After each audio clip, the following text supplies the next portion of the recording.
दोस्तों, आपका हमारे YouTube चैनल में मोस्ट वेलकम है। आज हम साइकोलॉजी के अंतर्गत 12 मोस्ट क्वेश्चन लेकर आए हैं, जो कि एग्ज़ाम में अक्सर यहाँ से क्वेश्चन पूछे जाते हैं और यह यूपी टेट, सी टेट और अदर एग्ज़ाम के लिए बहुत इंपॉर्टेंट है। तो आप वीडियो में जो है शुरू से अंत तक बने रहिए, आपका यहाँ से क्वेश्चन एकदम तैयार हो जाएगा। तो जैसे कि स्क्रीन पर आप देख रहे हैं, पहला क्वेश्चन है, में अवप्रेरणा क्या होती है, सीखने की प्रक्रिया में अवप्रेरणा क्या होती है। तो इसमें पहले में जैसे कि पहले ऑप्शन में है, ए में बच्चों में सीखने के प्रति रुचि का विकास करना, बी है बच्चों की स्मरण शक्ति को मजबूत करती है, सी है बच्चों को एक दिशा में सोचने की योग्यता को विकसित करती है, और डी है पिछले सीखे हुए को नए अध्ययन से अलग करती है। तो सीखने की जो प्रोसेस होती है, जो प्रक्रिया होती है, जो लर्निंग की जो प्रक्रिया होती है, इसमें अब प्रेरणा क्या करती है। अब प्रेरणा क्या करती है, जो हमने क्या बताया अभी, अंतर्भाव उत्पन्न करती है। जो अंदरूनी भाव होता है वो अब प्रेरणा का काम होता है। तो जब भाव उत्पन्न होगा, ये बच्चों में क्या होगी, रुचियाँ उत्पन्न होगी। तो ए ऑप्शन में जो दिख रहा है, बच्चों में सीखने के प्रति रुचि का विकास करना, तो अब प्रेरणा का मेन वर्क यही होता है कि वो बच्चों में जो है सीखने की रुचि का विकास करना। और बाकी जो तीनों ऑप्शन है, तीनों ऑप्शन इसमें से नॉट मैच है। तो ये ए ऑप्शन इसमें राइट। अब बढ़ते हैं क्वेश्चन नंबर सेकंड की तरफ। क्वेश्चन नंबर सेकंड हम देखते हैं, सहयोगात्मक अधिगम में पुराने एवं अधिक दक्ष विद्यार्थी का आकलन करते हैं। जो सहयोगात्मक अधिगम होता है, जो हेल्पिंग लर्निंग होती है, इसमें पुराने और अधिक दक्ष विद्यार्थियों का आकलन करते हैं। कैसे करते हैं? पहला इसमें है ऑप्शन, समूह में द्वंद्व, गहन प्रतियोगिता द्वारा, उच्च उपलब्धि एवं स्वगरिमा द्वारा, उच्च नैतिक विकास के द्वारा। तो इसमें देखिए दोस्तों, जो सहयोगात्मक अधिगम में पुराने एवं अधिक दक्ष विद्यार्थी का आकलन, जो आकलन है वो समूह में द्वंद्वता, मतभेद पैदा करके नहीं होगा। गहन प्रतियोगिता, बहुत अधिक अगर प्रतियोगिता या कंपटीशन कर दिया जाएगा तब भी पुराने और अधिक दक्ष विद्यार्थी का आकलन नहीं हो पाएगा। तो इसमें जो सी ऑप्शन हम देख रहे हैं, उच्च उपलब्धि एवं स्वगरिमा, उच्च उपलब्धि, जो उपलब्धियां उनके पास उपलब्ध होंगी, जो मार्कशीट होंगी, जो और डिग्रियां होंगी, उनके द्वारा ये सहयोगात्मक अधिगम में पुराने और अधिक दक्ष विद्यार्थियों का आकलन कर सकते हैं। अब बढ़ते हैं हम क्वेश्चन नंबर नेक्स्ट की तरफ। क्वेश्चन नंबर हम अगला देखते हैं, क्वेश्चन नंबर थर्ड देखते हैं। क्वेश्चन नंबर थर्ड में क्या कह रहा है, एक कक्षा में औसत से कम वाले 4 विद्यार्थी हैं, उन्हें अन्य विद्यार्थियों के समान लाने के लिए निम्नलिखित में से कौन सी व्यूह रचना सबसे प्रभावी होगी। तो एक कक्षा में औसत से कम 4 विद्यार्थी हैं, उन्हें अन्य विद्यार्थियों के समान लाने के लिए निम्नलिखित में कौन सी व्यूह रचना सबसे प्रभावी होगी। तो जैसे कि इसमें ऑप्शन में, चारों ऑप्शन में दिया गया है, ए में दिया गया है, उन्हें अगली पंक्ति में बैठाना और उनके काम का लगातार पर्यवेक्षण करना। बी है उनके अधिगम के कमज़ोर क्षेत्रों की पहचान करना और उनके अनुसार सुधारात्मक उपाय उपलब्ध कराना। सी है यह सुनिश्चित करना कि वे नियमित रूप से विद्यालय आएँ। डी है उन्हें घर पर उन्हें गृह कार्य करने के लिए अतिरिक्त दत्त कार्य देना। तो जैसे कि यहाँ से स्पष्ट हो रहा है कि जो एक कक्षा में औसत से कम 4 विद्यार्थी हैं, उन्हें अन्य विद्यार्थियों, मतलब कहने का मतलब यहाँ पर है, जो विद्यार्थी हैं, कुछ विद्यार्थी इसमें कम मेमोरी रखते हैं और कुछ विद्यार्थी ज़्यादा मेमोरी रखते हैं। तो जो कम मेमोरी रखते हैं उन्हें ज़्यादा में लाने के लिए हमें क्या करना होगा। तो इसमें करने के लिए सबसे अच्छे हम क्या उपाय इसमें क्या है, सबसे यह सुनिश्चित करना होगा कि वह नियमित रूप से विद्यालय आए। हमें यह सुनिश्चित करना होगा कि जो बालक है वो नियमित रूप से विद्यालय आए, जिससे कि वो जो पढ़ाई है, स्टडी है, उसकी अच्छी तरीके से होती रहे और वह और अधिक सीखे। बढ़ते हैं नेक्स्ट क्वेश्चन की तरफ। क्वेश्चन नंबर 4 देखते हैं। क्वेश्चन नंबर 4 है, बच्चे दुनिया के बारे में अपने समाज का सृजन करते हैं। इस कथन का श्रेय किसको जाता है। जो बच्चे होते हैं, जो चाइल्ड होते हैं, वह दुनिया के बारे में अपने समाज का सृजन करते हैं। मतलब सृजन मतलब कल्पना करते हैं। यह कथन किसका है? जैसे कि फर्स्ट ऑप्शन है पावलोव,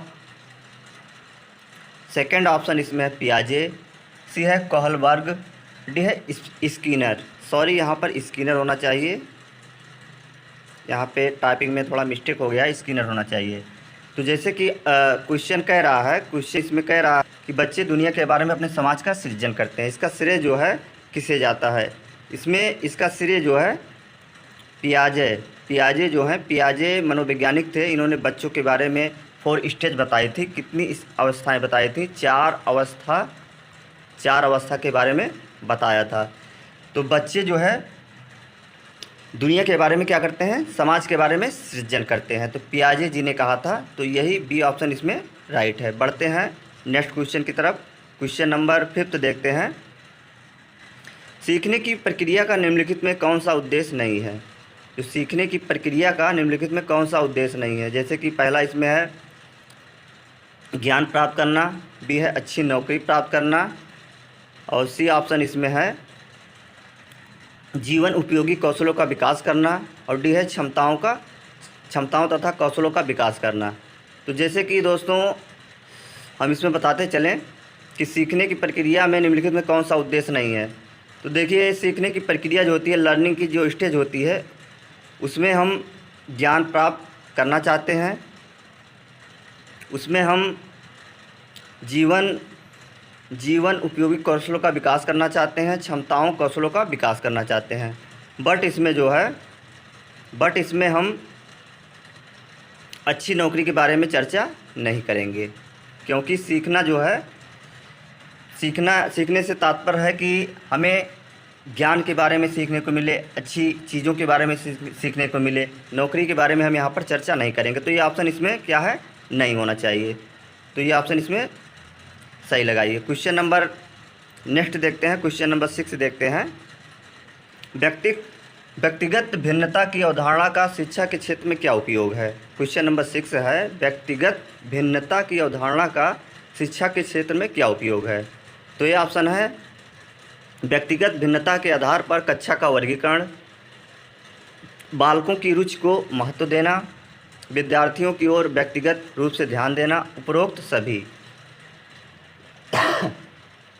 तो व्यक्तिगत जो भिन्नता की अवधारणा शिक्षा के क्षेत्र में उपयोगी है वो क्या है? जैसे कि दोस्तों इसमें सभी ऑप्शन राइट हैं।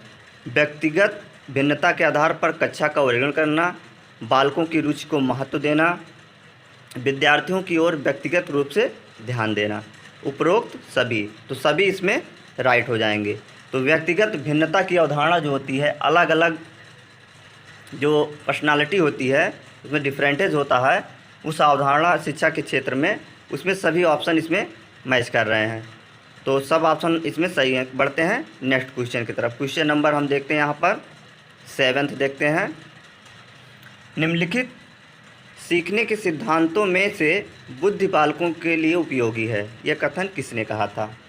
तो यहाँ पर हम 7वां क्वेश्चन देख रहे हैं। निम्नलिखित सीखने के सिद्धांतों में बुद्धि बालकों के लिए उपयोगी है। तो यहाँ पर जिस मनोवैज्ञानिक ने कहा था, जैसे कि ऑप्शन में है थॉर्नडाइक का सिद्धांत है, ये प्रबलन का अंतर्दृष्टि का सिद्धांत है, क्रिया प्रसूत का सिद्धांत है।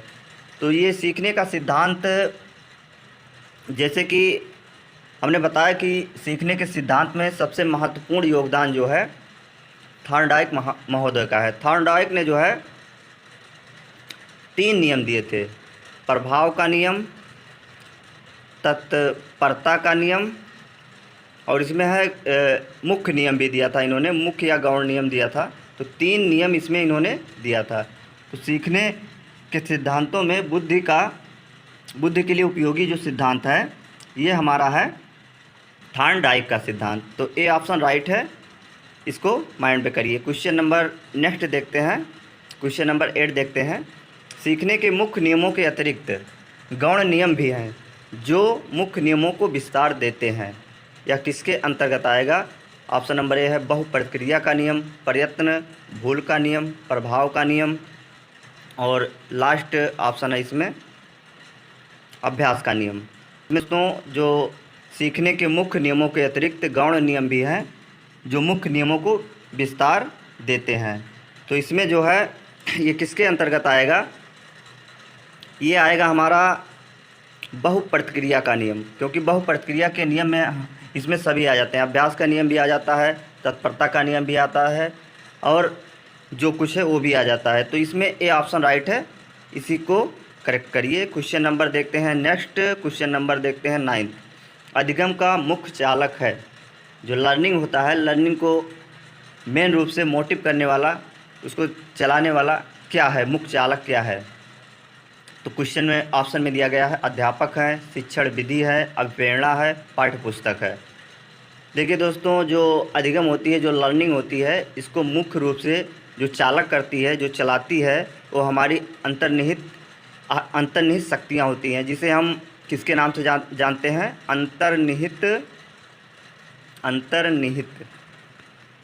अंतर्निहित जो पावर होती है, जो शक्ति होती है, जिसे हम अभिप्रेरणा के नाम से जानते हैं।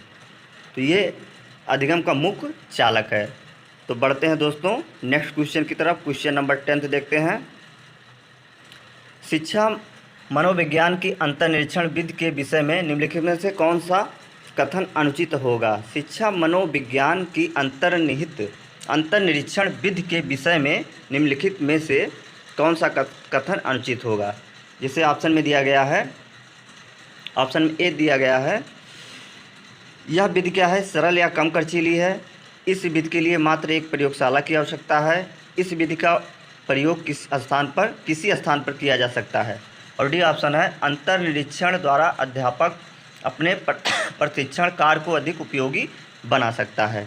तो देखिए दोस्तों, इसमें जो है शिक्षा मनोविज्ञान की जो अंतर्निरीक्षण विधि है के विषय में कौन सा कथन अनुचित होगा। तो इसमें जैसे कि यह विधि जो है सरल या कम खर्चीली है, इस विधि के लिए मात्र एक प्रयोगशाला की आवश्यकता है, किसी स्थान पर किया जा सकता है, अंतर्निरीक्षण द्वारा अध्यापक अपने प्रशिक्षण कार्य को अधिक उपयोगी बना सकता है। तो इसमें जो सुटेबल ऑप्शन है, आंसर इसमें जो आएगा दोस्तों, इसमें आएगा इस विधि के लिए मात्र एक प्रयोगशाला की आवश्यकता है। तो ये ऑप्शन इसमें राइट है। बढ़ते हैं नेक्स्ट क्वेश्चन की तरफ। क्वेश्चन नंबर देखते हैं 11 देखते हैं। आकर्षक व्यक्तित्व हमें सतत अपने जीवन पथ पर आगे बढ़ने की प्रेरणा देता है। तो जैसे कि क्वेश्चन नंबर 11 में कह रहा है कि आकर्षक व्यक्तित्व, जो अट्रैक्टिव पर्सनालिटी होती है, हमें सतत अपने जीवन पथ पर चलने की या आगे बढ़ने की प्रेरणा देता है। इसमें क्या हो सकता है, ऑप्शन नंबर ए में है वातावरण के साथ समायोजन, आत्मचेतना व सामाजिकता, द्वंद्व की ओर अग्रसर होना, इनमें से कोई नहीं। तो इसमें देखिए दोस्तों, जो हमारा व्यक्तित्व होता है, आकर्षक व्यक्तित्व, ये हमारे जीवन पथ पर जो है बढ़ने की प्रेरणा देता है। लेकिन इसमें हमें क्या होना चाहिए, इसमें आत्मचेतना और सामाजिकता की भाव होना चाहिए। तो बी इसमें राइट ऑप्शन है, बी इसमें राइट है। बढ़ते हैं नेक्स्ट क्वेश्चन की तरफ। क्वेश्चन नंबर लास्ट देखते हैं 12। वायु प्रदूषण के बारे में बताने के लिए आवश्यक कौशल में शामिल है। जो वायु एयर पॉल्यूशन है के बारे में डिस्कशन करने के लिए आवश्यक कौशल इसमें से कौन सा है। तो जैसे कि पहला ऑप्शन इसमें है अभिव्यक्तात्मक योग्यता को बाहर निकालने के लिए विलक्षण संप्रेषण कौशल में शामिल, प्रोजेक्ट बनाने की विलक्षण कुशलता, वायु प्रदूषक तत्वों, वातावरण तथा जलवायु का गहन समझ, वायु प्रदूषण के बारे में सरकार द्वारा चलाए गए प्रतिरोध नियमों तथा तकनीकी प्रयोग की जानकारी। तो जैसे कि वायु प्रदूषण के बारे में बताने के लिए आवश्यक कौशल इसमें क्या हो सकता है। तो गैस करिए दोस्तों, इसमें कौन सा ऑप्शन सही हो सकता है। जैसे कि वायु प्रदूषण के बारे में बताने के लिए सबसे अच्छा कौशल, जैसे कि इसे ऑप्शन में हमें सी वाले ऑप्शन में एकदम सही लग रहा है। जैसे कि वायु प्रदूषक तत्वों, वातावरण, जलवायु का गहन समझ। अगर गहन समझ रहेगा तभी जो है हम क्या करेंगे, गहन समझ रहेगा तभी हम इसके कौशल के बारे में आवश्यक रूप से बता सकते हैं।